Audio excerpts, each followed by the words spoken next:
ଆଜି ସକାଳୁ ସକାଳୁ ଟ୍ୱିନ୍ ସିଟିରେ ଘନ କୁହୁଡ଼ି ଦୃଶ୍ୟମାନ ହୋଇଥିଲା। ପ୍ରବଳ କୁହୁଡ଼ି ଯୋଗୁଁ ଯାତାୟାତ ବାଧାପ୍ରାପ୍ତ ହୋଇଥିଲା।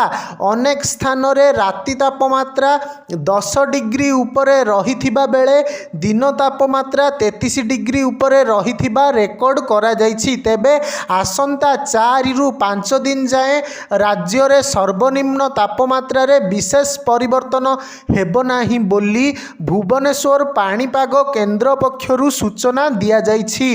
ସେମିଳିଗୁଡ଼ା ବ୍ୟତୀତ ରାଜ୍ୟର ସମସ୍ତ ସ୍ଥାନରେ ରାତି ତାପମାତ୍ରା 10 ଡିଗ୍ରୀ ଉପରେ ରହିଥିବା ବେଳେ ଦିନ ତାପମାତ୍ରା ମଧ୍ୟ 11ଟି ସ୍ଥାନରେ 33 ଡିଗ୍ରୀ କିମ୍ବା ତା ଉପରେ ରହିଛି। ଭବାନୀପାଟଣା ଓ ଟିଟିଲାଗଡ଼ରେ ସର୍ବାଧିକ 35 ଡିଗ୍ରୀ ଛୁଇଁଛି। ଭୁବନେଶ୍ୱରରେ 19.9, କଟକରେ 19.5 ଡିଗ୍ରୀ ସର୍ବନିମ୍ନ ତାପମାତ୍ରା ରେକର୍ଡ ହୋଇଛି।